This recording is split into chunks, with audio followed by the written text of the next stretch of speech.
Hello दोस्तों, मैं राहुल श्रीवास्तव। जैसा कि मैं फिजिक्स वर्ल्ड क्लास 11 चैप्टर का पार्ट नंबर 2 वीडियो लेके आपके सामने आया हूँ। तो हमने पिछले क्लास में बात किया था कि what is physical world, the world which we can see with the help of our sense organ. जो भी दुनिया हम अपने सेंस ऑर्गन के हेल्प से देखते हैं, उसी वर्ल्ड को हम फिजिकल वर्ल्ड कहते हैं। तो एक्चुअली जब हम अपने सेंस ऑर्गन से देखते हैं तो हमें आसपास क्या दिखता है। जैसे अभी मैं बैठा हूँ यहाँ इस कमरे में, तो मैं अब अपने आसपास देख रहा हूँ तो मुझे क्या दिख रहा है? Table, chair, fridge, cooler, washing machine, laptop, fan, wall, dust and so on. ऐसी बहुत सारी चीज़ें हमको देखने को मिल रही हैं। तो इन सारी चीज़ों को हम क्या कह सकते हैं? अगर एक नाम देना हो तो इन चीज़ों को क्या कह सकते हैं? इन चीज़ों को नाम दिया गया है मैटर। तो मैटर का डिफिनीशन ये है कि those objects which occupy space and have some mass. वो सारे ऑब्जेक्ट जो कि कुछ जगह घेरते हैं और उनका कुछ मास होता है, उन सबको मैटर कहा जाता है। तो क्या सिर्फ हम अपने फिजिकल वर्ल्ड में मैटर्स ही देखते हैं? तो क्या पूरे हमारे फिजिकल वर्ल्ड में, हमारी दुनिया में जो हम सेंस ऑर्गन से देखते हैं, तो क्या केवल फिजिकल वर्ल्ड में सिर्फ और सिर्फ मैटर देखते हैं? नहीं, कुछ एनर्जीज को भी फील करते हैं अपने सेंस ऑर्गन के हेल्प से। जैसे साउंड। तो जो एनर्जीज होती हैं वो हमारी प्रेजेंट होती हैं हर एक मैटर के अंदर। अगर आपके पास जितने भी मैटर हैं या बाहर मैटर, जितने भी घर के अंदर या घर के बाहर मैटर दिख रहे हैं आपको, हर एक मैटर के अंदर एक एनर्जी प्रेजेंट है, जिसकी वजह से वो कोई वर्क करता है। तो क्या यहाँ बैठा हुआ चेयर, यहाँ रखा हुआ चेयर के अंदर भी एनर्जी है? हाँ। अभी ये हमारा पॉइंट टॉपिक का नहीं है कि हमको अभी एनर्जी और मैटर पे नहीं डिटेल में जाना है। तो बस हम इतना बात करेंगे, नेक्स्ट क्लास में इसको देखेंगे कि एनर्जी और मैटर क्या है, डिटेल में देखेंगे काफ़ी अच्छे से। तो अभी फिलहाल हमारा टॉपिक ये है कि हम अपने फिजिकल वर्ल्ड में क्या देखते हैं। तो हमें अपने फिजिकल वर्ल्ड में दो चीज़ों को देखते हैं, एक है मैटर और एनर्जी।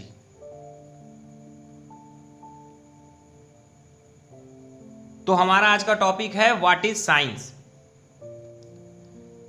तो जैसा हमने पिछले क्लास में बात किया था अपना पार्ट नंबर 1 में, फिजिकल वर्ल्ड के पार्ट नंबर 1 में, कि अभी तक हमारे लिए 95% फिजिकल वर्ल्ड मिस्टीरियस है, जिसको हम उसके बारे में कुछ भी नहीं जानते हैं। यूनिवर्स से लेके अपने आसपास की बहुत सारी चीजें ऐसी हैं जिनको हम नहीं जानते हैं, मिस्टीरियस है। सिर्फ 5% चीजें हैं जिनको हम समझ सके हैं, उनके पीछे कौन सा नेचर का लॉ वर्क कर रहा है, इसको हम जान सके।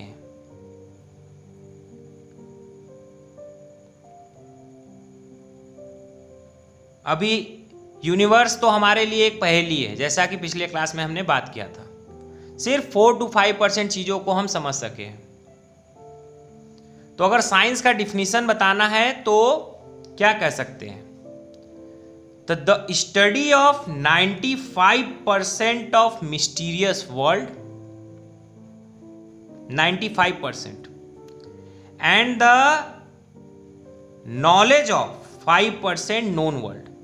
अभी हम 95% जो मिस्टीरियस वर्ल्ड है उसकी स्टडी कर रहे हैं, इसीलिए हमने वहां लिखा है the study of 95% of mysterious world. 95% of mysterious world की स्टडी। और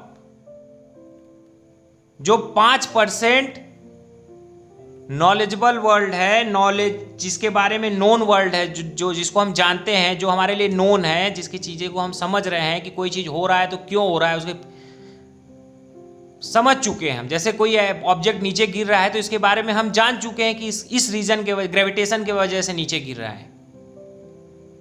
फैन वर्क कर रहा है तो इसके पीछे का लॉ हम जानते हैं, नेचर के किस लॉ के वजह से हम अपने घर के फैन को रोटेट कर सकते हैं।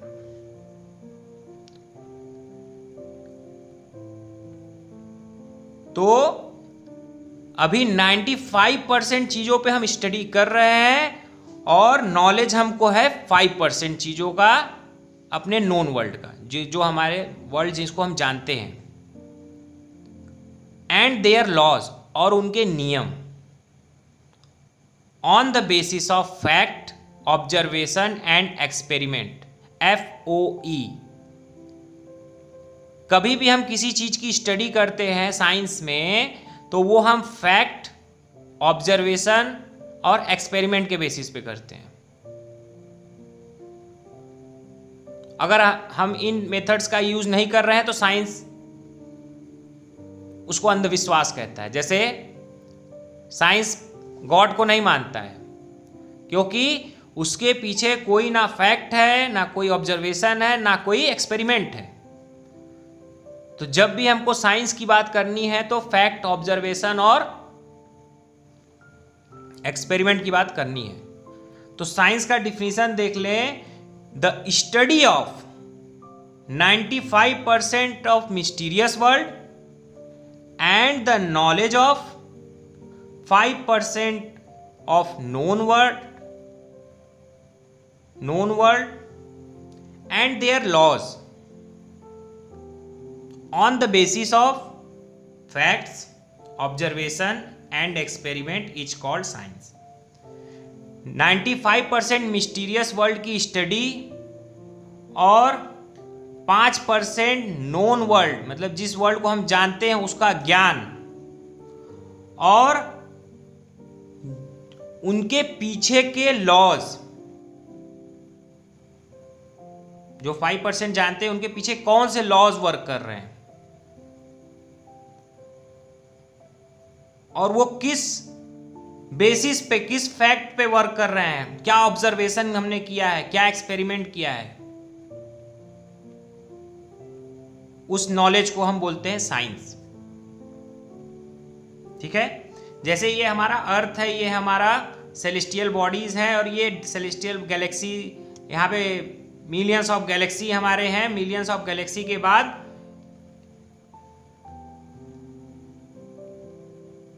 ट्रिलियंस किलोमीटर के बाद यहाँ पे हमारा डार्क रीजन है, जिसके बारे में हम वहाँ कुछ नहीं जानते हैं। और साइंटिस्ट लोगों का मानना है कि यहाँ पे भी मैटर प्रेजेंट है, एनर्जी प्रेजेंट है। डार्क मैटर और डार्क एनर्जी से उसको जानते हैं।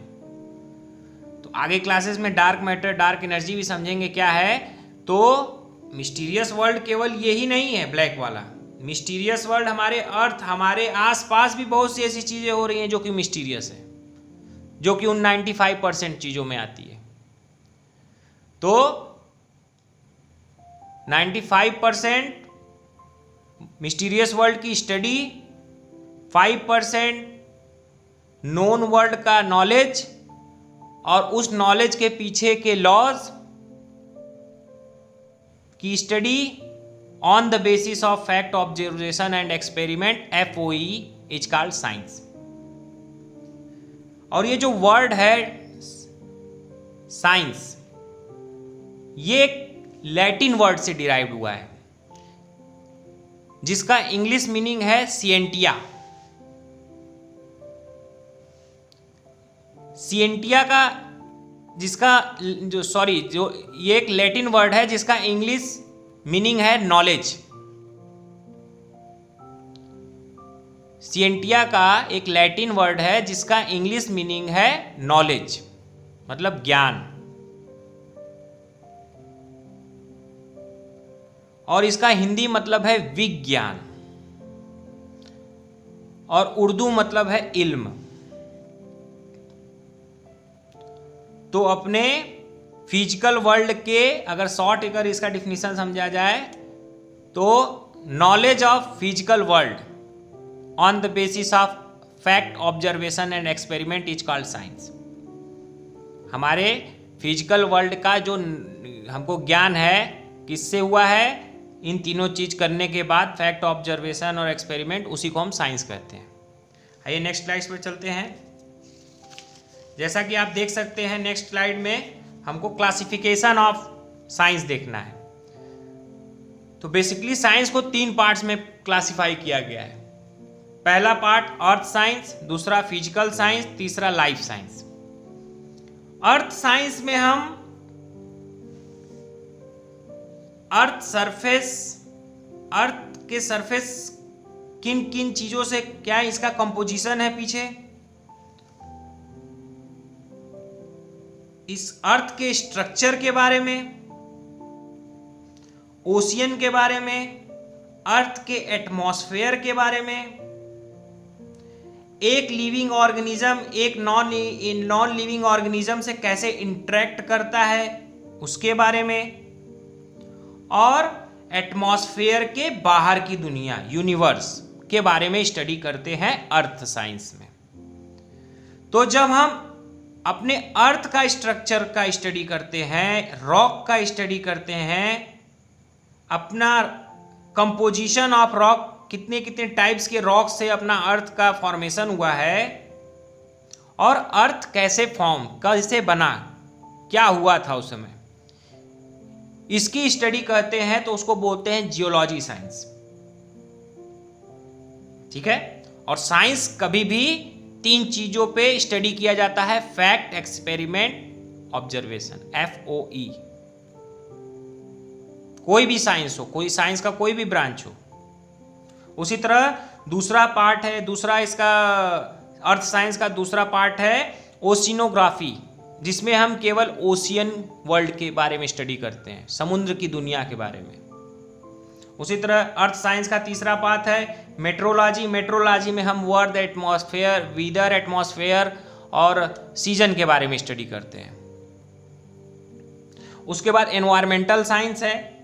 एनवायरमेंटल साइंस में हम लिविंग ऑर्गेनिज्म की स्टडी करते हैं, how living organism interact with environment के बारे में स्टडी करते हैं। एक लिविंग ऑर्गेनिज्म अपने आसपास के इन्वायरमेंट के साथ कैसे इंटरेक्ट करता है। और last but not the least is astronomy.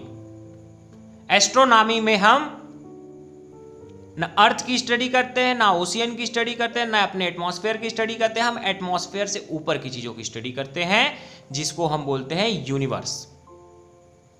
और यूनिवर्स की एक गैलेक्सी जो जिसका नाम है मिल्की वे गैलेक्सी, उस गैलेक्सी में हम रहते हैं। तो ये तो हो गया अर्थ साइंस के क्लासिफिकेशन। उसी तरीके से फिजिकल साइंस और लाइफ साइंस, ये दोनों एक साइंस का ब्रांच है जिसको बोलते हैं नेचुरल साइंस। ये दोनों नेचुरल साइंस का पार्ट है।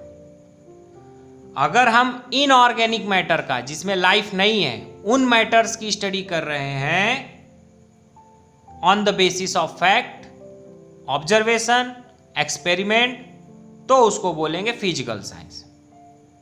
और जब हम ऑर्गेनिक मैटर का, लिविंग मैटर का, ऑर्गेनिक मैटर बोलिए, ऑर्गेनिक वर्ल्ड बोलिए, या लिविंग मैटर का, लिविंग थिंग्स का, जो भी बोल सकते हो आप बोल लीजिए, कि स्टडी कर रहे हैं on the basis of fact, experiment, observation, FOE,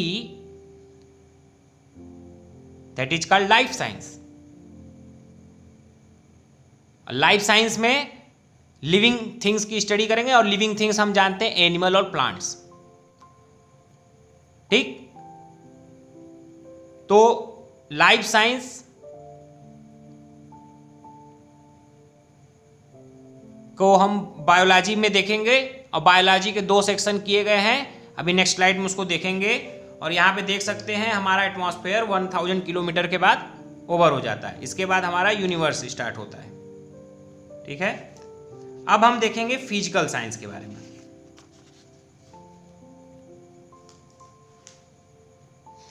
तो फिजिकल साइंस, जैसा कि अभी पिछले स्लाइड में देखा कि study of inorganic world, inorganic matter and their laws, उनके पीछे कौन कौन से लॉज हैं, on the basis of fact, observation and experiment, is called physical science. Physical science को दो पार्ट में क्लासिफाइड किया है, एक फिजिक्स है, एक केमिस्ट्री है। तो हम फिजिक्स में क्या पढ़ने जा रहे हैं, क्या पढ़ेंगे हम फिजिक्स में? तो बेसिकली अभी देखा जाए, पूरी फिजिक्स की कहानी समझा जाए तो हम फिजिक्स में मैटर के बारे में स्टडी करेंगे। फिजिकल वर्ल्ड में हमारे क्या है, मैटर और एनर्जी, शुरू में ही हमने बोला था। तो कोई मैटर कैसे बिहेव करता है डिफरेंट सिचुएशन में, उसके बारे में स्टडी करेंगे। एनर्जी क्या है, उसके बारे में स्टडी करेंगे। एक मैटर और एक एनर्जी के बीच में क्या रिलेशनशिप है, उसके बारे में स्टडी करेंगे। 3 चीज हो गया। और कोई चीज हमारे यूनिवर्स में, कोई हमारे आसपास कोई भी चीज हो रहा है तो उसके पीछे नेचर का कौन सा लॉ वर्क कर रहा है, उसके बारे में स्टडी करेंगे। और सारी चीज की स्टडी किसके बेसिस पे करते हैं? वही 3, fact, observation and experiment is called physics. तो the study of matter, energy, comma, relationship between matter and energy and laws of nature on the basis of, ये बोलना जरूरी है, फैक्ट, ऑब्जर्वेशन एंड एक्सपेरिमेंट। ठीक है, साइंस बिना इसके मानता ही नहीं है साइंस कोई चीज। कहीं किसी चीज के पीछे कोई फैक्ट नहीं है, आप बोले जा रहे हो, थोड़ी साइंस मानता है। ऑब्जर्व नहीं किया है, ऑब्जर्व करना है फैक्ट, फिर उसके बाद एक्सपेरिमेंट, तभी वो साइंस मानता है। ठीक है, इज कॉल्ड फिजिक्स। केमिस्ट्री क्या है? इसमें भी हम नॉन लिविंग मैटर्स की स्टडी करते हैं, लेकिन नॉन लिविंग मैटर की स्ट्रक्चर की स्टडी करते हैं। जैसे ये सामने हमारे कोई पेन रखा हुआ है, तो आखिर इसके पीछे क्या है, किन चीजों से ये बना है, कैसे ये जुड़ के इतना बड़ा हुआ है, तो उनके स्ट्रक्चर के बारे में, नॉन लिविंग थिंग्स के बारे में इसमें भी स्टडी करते हैं, लेकिन उनके स्ट्रक्चर के बारे में स्टडी करते हैं, प्रॉपर्टीज के बारे में स्टडी करते हैं उनके, नॉन लिविंग थिंग्स के। ठीक, जब दो matter composition of 2 matter study करना है, तो जब होता है कंपोजिशन, तो उस समय एनर्जी रिलीज होता है या एब्जॉर्ब होता है। जब 2 मैटर, अभी मैटर देखेंगे बहुत डिटेल में, मैटर की शुरुआत कहाँ से हुई है, बोसान वगैरह सब डिटेल में देखेंगे नेक्स्ट क्लास में। अभी हम मैटर की शुरुआत कहाँ से हुई और मैटर कहाँ जाके खत्म हो रहा है, सब देखेंगे नेक्स्ट क्लास में। फिजिक्स जब पढ़ेंगे, व्हाट इज फिजिक्स, तो देखेंगे।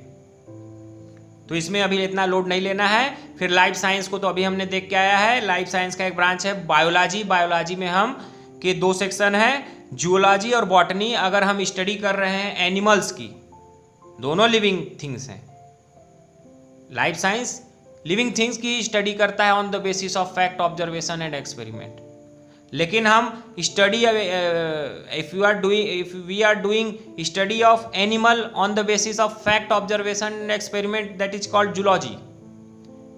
And if we are doing study of plants on the basis of fact, observation and experiment, FOE, that is called botany. तो जब हम फिजिकल साइंस और लाइफ साइंस को, ये दोनों एक ही चीज के 2 ब्रांच हैं, जिसको बोलते हैं नेचुरल साइंस। आइए नेक्स्ट स्लाइड।